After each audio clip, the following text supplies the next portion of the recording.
Ok, salut à tous, bienvenue dans notre première vidéo sur, sur la programmation parallèle et systèmes distribués. Je me présente, je suis Nathan Tachou et je vais constamment faire des vidéos qui vont parler de la programmation parallèle, systèmes distribués et de notre côté aussi la sécurité des systèmes. Aujourd'hui nous allons entamer la première partie, c'est-à-dire que notre unité, nos tutos seront d'abord premièrement basés sur la programmation parallèle et systèmes distribués. Et nous allons voir tout de suite d'abord le chapitre 1 qui s'intitule Pourquoi le traitement en parallèle.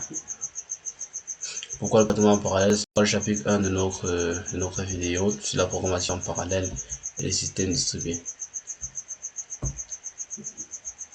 Chapitre 1, donc nous allons voir successivement les points suivants. Dans le chapitre 1, pourquoi le traitement parallèle, on parlera donc qu'est-ce que la programmation parallèle en question, pourquoi utiliser la programmation parallèle, exemple d'utilisation de la programmation parallèle, comment s'y prendre pour écrire un programme en parallèle, différence entre mémoire partagée et mémoire distribuée, forme de parallélisme et enfin problème de la programmation parallèle. Ok, donc pour cette vidéo aussi, nous allons voir juste les trois premiers points. Qu'est-ce que la programmation parallèle? Pourquoi utiliser la programmation parallèle? Et enfin, exemple d'utilisation de la programmation parallèle. Et il y aura donc une autre vidéo pour la suite.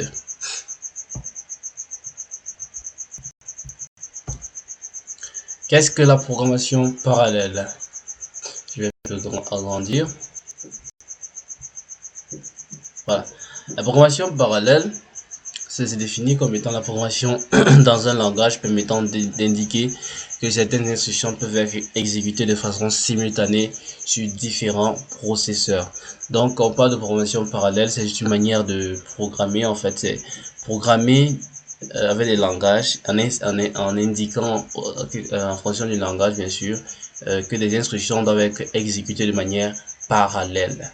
De manière parallèle, c'est-à-dire sur différents processeurs. Ok, il y a donc des termes qui sont essentiels à connaître lorsqu'on parle de la programmation parallèle. Des termes qui sont très importants à connaître, que je vais vous lister tout de suite. Premièrement, lorsqu'on parle de la programmation parallèle, il est important de connaître ce qu'on entend par parallélisme. En informatique, le parallélisme consiste à mettre en œuvre des architectures. Le parallélisme consiste à mettre en œuvre des architectures permettant de traiter des informations de manière simultanée, ainsi que des algorithmes spécialisés pour celles-ci. Ces techniques ont pour but de réaliser le plus grand nombre d'opérations en un temps plus petit possible. Donc, en réalité, lorsqu'on parle de parallélisme, on recherche beaucoup plus une optimisation. Bon, en plus du fait qu'on va exploiter le matériel, c'est-à-dire dans notre cas des processeurs qui sont adaptés à des multitâches. Il est aussi question d'optimiser les tâches à faire. Il est question aussi d'optimiser le travail qui est à faire. C'est-à-dire faire les choses de manière plus rapide. Il est aussi important de connaître la notion de architecture parallèle. Les architectures parallèles sont les ordinateurs sur lesquels le paradigme est utilisable. Les modèles de programmation parallèle également sont des techniques de programmation qui permettent de l'exploiter.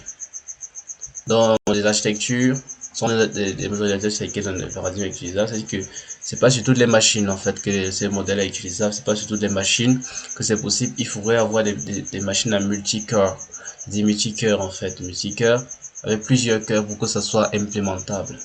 Et les modèles de programmation, il faut utiliser des techniques adéquates pour pouvoir exploiter le parallélisme. Donc, en grand 2, pardon.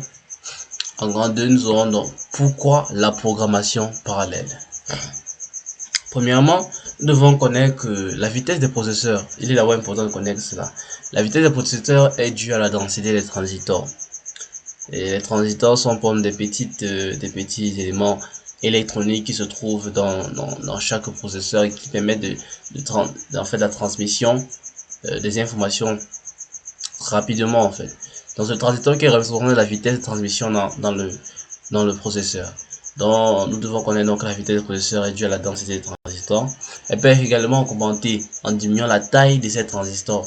C'est-à-dire que plus on diminue la taille, plus on a une grande vitesse. Ce qui va aussi permettre d'augmenter la vitesse globale dans les circuits intégrés.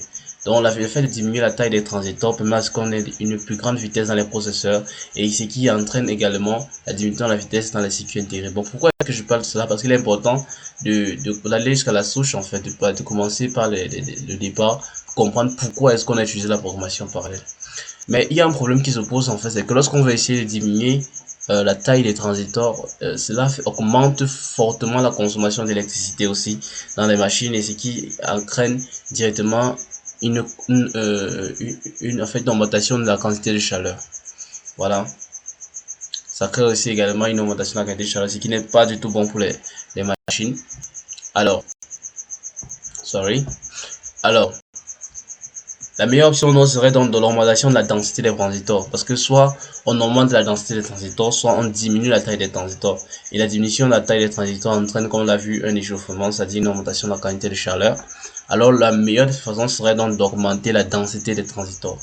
Augmenter la densité des transistors reviendrait, pour donc comprendre pourquoi je parle d'abord de ça, pour en ce qui concerne de pourquoi la programmation parallèle, l'augmentation de la densité des transistors reviendrait aussi à augmenter le nombre de processeurs. Voilà. Et maintenant, on se demande donc quelle est donc la meilleure manière d'exploiter l'augmentation du nombre de processeurs. C'est donc où? Bon. Comment alors exploiter l'augmentation continue de la densité des transistors, comme je disais tout à l'heure? La réponse est le parallélisme. Plutôt que de construire, donc comme je disais, c'est le parallélisme qui est la technologie, mais la manière de faire la plus adéquate pour exploiter l'augmentation de la densité des processeurs. En d'autres termes, exploiter l'augmentation des processeurs. Plutôt que de construire des processeurs monolithiques toujours plus rapides et complexes, l'industrie a décidé de mettre plusieurs processeurs complets relativement simples sur une seule puce. De tels circuits intégrés sont appelés processeurs multicœurs, et cœur est devenu synonyme d'unité centrale de traitement, ou CPU. Dans ce contexte, un processeur conventionnel avec un processeur est souvent appelé un système monocœur. Voilà. Donc voilà en fait la base. Pour résumer, ça veut dire que le parallélisme a été créé pour utiliser de manière maximale des machines à plusieurs cœurs. D'accord? C'est pour optimiser l'utilisation des processeurs multicœurs, pardon. Des processeurs multicœurs. Voilà donc la raison essentielle pour laquelle on a eu à créer le parallélisme. D'accord. Donc, on revient donc à pourquoi écrire un sous, bon, ça c'est un sous-titre, c'est notre titre petit 2, petit 2, 2, petit 1. Pourquoi écrire des programmes parallèles? Il faudrait comprendre que la plupart des programmes qui ont été écrits pour les systèmes conventionnels à un seul cœur ne peuvent pas exploiter la présence de plusieurs cœurs.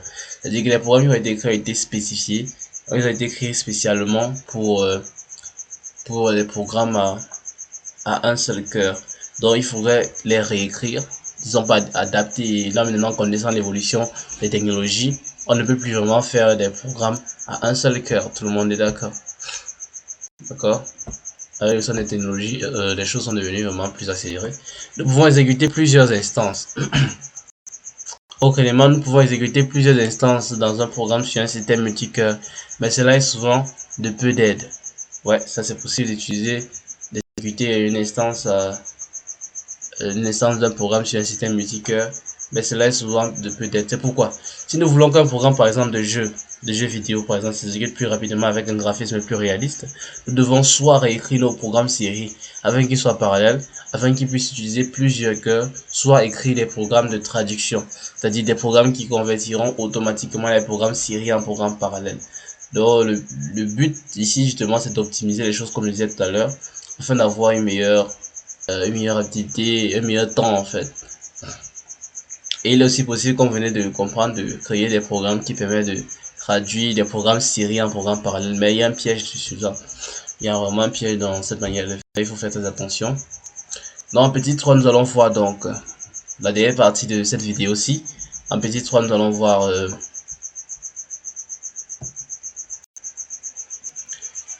des exemples d'utilisation de la programmation parallèle dans un programme. Ok. Ici, il est important encore de mieux écouter pour comprendre comment est-ce qu'on utilise réellement la programmation de manière concrète, en fait, dans l'exemple plus concret. Comment est-ce qu'on utilise la programmation parallèle dans les programmes qu'on écrit constamment tous les jours?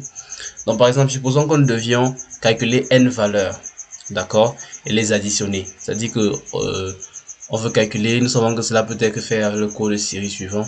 On veut calculer n valeurs et les additionner. Le calcul de ces n valeurs se fait par une fonction ici qu'on appelle compute next value. Compute next value va renvoyer en fait la valeur qu'il doit calculer, et il sera à chaque fois sommé avec la valeur qui lui précède, calculée également à travers la fonction compute next value. Donc je crois que tout le monde comprend le code. Somme égale à 0 fois i est 0, n i est inférieur à n, i plus plus, donc voilà. Et c'est somme qui permet donc de garder les différents résultats. Supposons maintenant que nous ayons également un p cœur, c'est-à-dire que cette fois-ci nous avons p cœur et que p soit beaucoup plus petit que n. D'accord, nous avons maintenant p cœur, c'est-à-dire que l'on considère que nous avons maintenant une architecture avec plusieurs cœurs. Et n c'est le nombre d'éléments qu'il doit calculer. Dans n valeur bien sûr. Ensuite, chaque noyau peut transformer une somme partielle d'environ n sur p valeur. Ah, c'est ce qui est capable de faire chaque noyau. Donc, c'est le code suivant qui sera donc exécuté. On va somme, my sum égale à 0, my first e, my last e, for my e equal to my first e, my e inférieur à my last e, my e plus plus. Ok, donc voilà, le code qu'on obtient, c'est similaire à l'autre, c'est vraiment similaire à l'autre, mais il faut comprendre ici la seule différence c'est que le préfixe my indique que chaque cœur qui va venir, c'est-à-dire que chaque cœur qui va venir pour exécuter une tâche, pour exécuter la même tâche en fait, le même programme en question, ça, il va se spécifier, c'est-à-dire qu'il saura que c'est lui qui doit faire ça. D'accord, on dit ici là que ce préfixe by indique que chaque cœur utilise ses propres variables, c'est-à-dire que chaque cœur va utiliser ses propres variables privées et que chaque cœur doit exécuter le bloc de code indépendamment des autres cœurs. Voilà, c'est-à-dire qu'il n'a pas besoin des autres cœurs pour exécuter chaque cœur entre là, il exécute indépendamment des autres codes son bloc de cœur. Donc tous vont venir, vont faire ça, MySum ainsi de suite, jusqu'à. Et une fois que chaque cœur a donc terminé l'exécution de ce code, sa variable MySum, comme on le voit ici, stockera la somme des valeurs calculées par ces appels à compute next value. Donc exemple, d'accord, exemple, si nous prenons l'exemple suivant,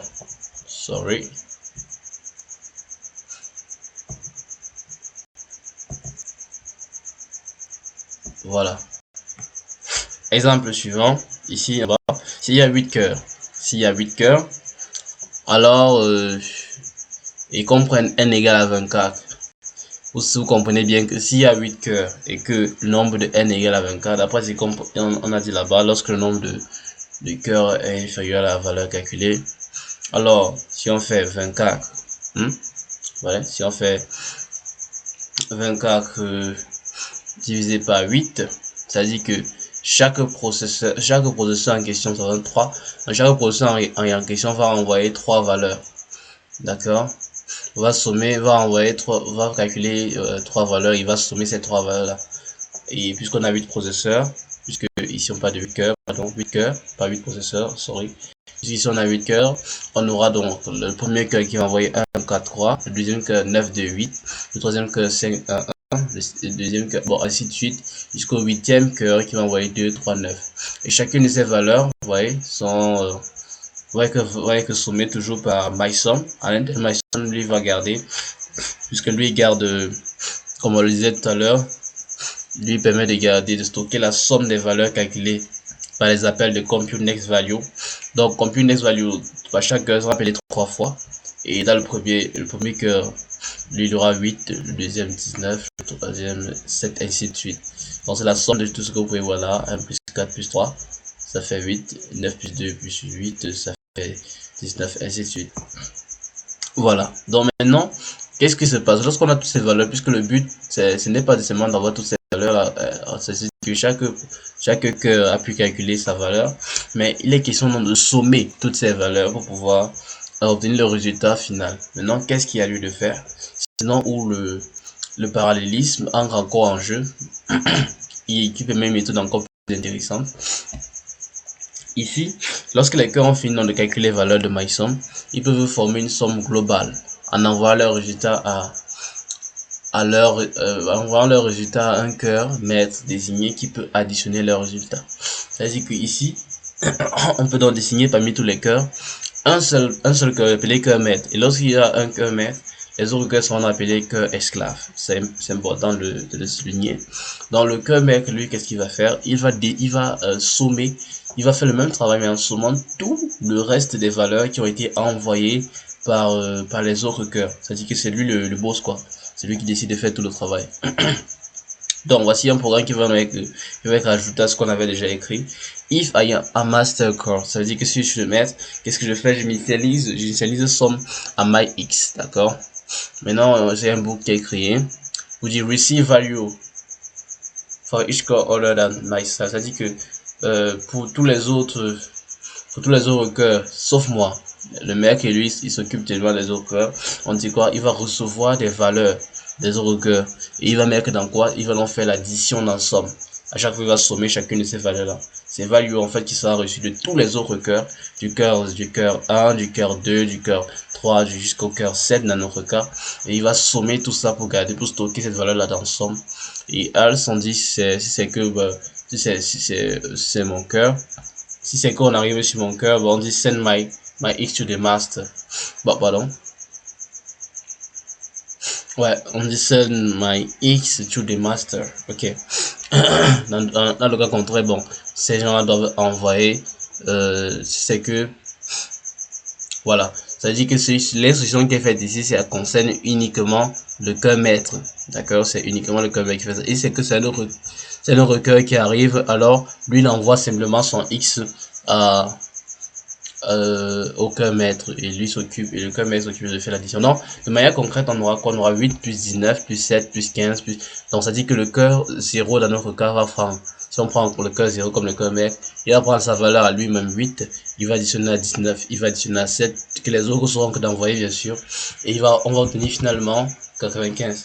Si le nombre de processus est plus important, il est aussi important de souligner une deuxième manière de faire. Si le nombre de processus est plus important, il est possible de procéder d'une meilleure façon. Ça, c'est aussi très important. C'est ce que je viens de faire là. Ce que nous venons de faire, c'est juste une application linéaire, on pourrait dire, de la programmation parallèle à un programme qui était écrit en série. Mais il ne suffit pas juste d'appliquer de manière linéaire. Il y a une façon d'écrire des choses en parallèle qui peut être plus optimale. Et c'est ce que nous allons voir ici, par exemple, lorsque le nombre de cœurs, le nombre de processeurs est plus important, c'est-à-dire est très élevé. Donc voici la méthode en réalité. C'est-à-dire, au lieu de faire en sorte que le cœur principal fasse tout le travail de calcul de la somme finale, nous pouvons coupler les cœurs de sorte que tandis que le cœur 0 ajoute le résultat du cœur 1, le cœur 2 peut ajouter le résultat du cœur 3, le cœur 4 peut ajouter le résultat du numéro 5 et ainsi de suite. Ainsi nous pouvons répéter le processus avec uniquement les cœurs de rang pair. 0 s'ajoute au résultat 2, 4 s'ajoute au résultat de 6, et ainsi de suite. Maintenant, les cœurs divisés par 4 répètent le processus, et ainsi de suite. Bon, pour manière être plus simple, à partir de ce schéma, je vais vous montrer comment ça se passe. Ça veut dire quoi? Le cœur 0, pardon. Le cœur 0, lui, il a calculé la valeur 8, comme on a vu plus haut, le cœur 1, le 19, ainsi de suite. Bon, au lieu que ça soit à la fin, ce soit le cœur 0 qui fasse tout le travail, ici, qu'est-ce qui se passe? C'est que le cœur 0, lui, il va faire le calcul uniquement avec le cœur numéro 1 qui précède, qui le suit, pardon. Il va sommer les deux, il va renvoyer. Le cœur 2, lui aussi, il va uniquement... Pardon, excusez, je vais mettre une pause. Je vais mettre une pause.